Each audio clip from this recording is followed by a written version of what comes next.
இன்றைக்கு கர்த்தரிடத்திலே ஒப்பு கொடுத்து பயப்படாதிருந்து நாம் விசுவாசம் உள்ளவர்களாய் இருப்போமே ஆனால் நிச்சயமாகவே வெற்றி நமக்கு உண்டு, ஜெயம் நமக்கு உண்டு.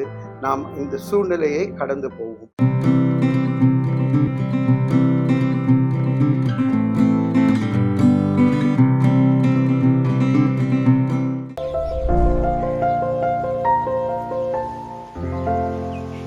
பிரியமானவர்களே, மார்க் 5வது அதிகாரம் 36வது வசனத்திலே, அவர்கள் சொன்ன வார்த்தையை இயேசு கேட்டவுடனே ஜெப ஆலய தலைவனை நோக்கி, பயப்படாதே, விசுவாசம் உள்ளவனாயிரு என்று சொல்லி.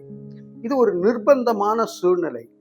இங்கே யவீரு என்கின்ற ஜெப ஆலய தலைவன் இயேசுவை பார்க்க வருகின்றான். ஏன் பார்க்க வருகிறான்னா, அவனுடைய மகள் மரண அவஸ்தையில் இருக்கா. ஆகவே இயேசுவே, நீங்க எங்க வீட்டுக்கு என் பிள்ளைக்கு ஜெபித்தா, என் பிள்ளையை தொட்டா அவ குணமாவா என்று சொல்லி ஆண்டவரிடத்திலே வேண்டிக் கொள்வதற்காக வருகின்றான் கேட்டுக்கொண்டு. ஆண்டவரும் இதை கேட்டு சரி வா போலாம் அப்படின்னு இயேசுவும் சொல்லுகிறார். அப்படி போகும்போது நடுவுல சில தாமதம் ஏற்படுகின்றது. அதை கேட்டவுட அந்த அந்த தாமதத்தின் நேரத்திலே இன்னொரு செட் ஆஃப் பீப்புள் வராங்க. யாரு? எவீரு வீட்டில இருந்து வராங்க. அவங்க சொல்றாங்க, நீங்க போதகரை டிஸ்டர்ப் பண்ணாதீங்க, உங்க மகள் செத்து போயிட்டா அப்படின்னு. இவர் சொன்னு கேட்டதுமே ரொம்ப மனமுடைந்து போகின்றார். அவர்கள் இந்த வார்த்தைகளை சொல்வதை கேட்டு இயேசு சொல்றாரு, பயப்படாதே. மற்றவங்க பேசிக்கொள்ளுகிறாங்க. அப்போ ஆண்டவர் கேட்டுக்கொண்டே இருக்கிறார். He is a silent listener to every conversation. ஆண்டவர் மற்றவங்க நம்மகிட்ட பேசி பயப்படுத்தி பதட்டப்படுத்தி இதெல்லாம் பண்ணும்போது நாம் குழம்பி போய்விடுவோம், நாம் பயந்து போய்விடுவோம்.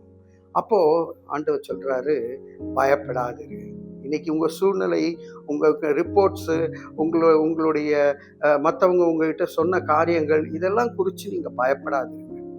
விசுவாசம் உள்ளவனாயிரு. ஆங்கிலத்திலே ஜஸ்ட் பிலீவ் என்று சொல்லப்படுகிறது. ஜஸ்ட் என்று சொல்லும்போது சும்மா நீ ஏன் பதட்டப்படுற? Only believe. ஆண்டவரே, நீ விசுவாசி அப்படின்னு சொல்றார். ஒரு மருத்துவர், அவருக்கு ஹார்ட்ல பிளாக்கேஜ் வந்துடுச்சு. ஆகவே அவர் மற்ற டாக்டர் இடத்துல கன்சல்ட் பண்ணும்போது ஆன்ஜியோ பண்ணணும்னு சொன்னாங்க. ஆன்ஜியோ பண்ணுறதுக்கு செக் பண்ண பார்த்தா ரொம்ப பிளாக்கேஜ் இருக்குங்க, ஆன்ஜியோவும் பண்ண முடியாது, ஓப்பன் ஹார்ட்டும் பண்ண முடியாது அப்படின்னு சொல்லி அவங்க பயப்படுத்தி விட்டாங்க. இவரும் ஒரு டாக்டர் விட்டு இன்னொரு டாக்டர் அப்படின்னு போகும்போது ஒரு கிறிஸ்டியன் டாக்டர் இடத்துல போகும்போது ஜெபித்து எல்லாம் சரியா போகும், நீங்கள் கவலைப்படாதீங்க, கர்த்தரிடத்துல ஒப்பு கொடுத்துடுங்க அப்படின்னு சொல்லி அவரிடத்துல ஒப்பு கொடுத்து செய்யும் பொழுது அவர் குணமாகின்ற ஒரு காட்சியை பார்க்கின்றோம்.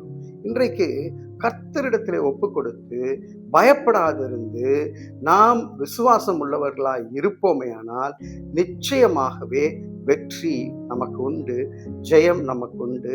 நாம் இந்த சூழ்நிலையை கடந்து போவோம். இந்த ஒரு விசுவாசத்தோடு பயப்படாது விசுவாசிப்போம். தலைகளை தாழ்த்தி ஜெபிப்போம். அன்பின் பரலோக பிதாவே, பல வேளைகளிலே நாங்கள் பயந்து போகிறோம், பதட்டப்படுகின்றோம்.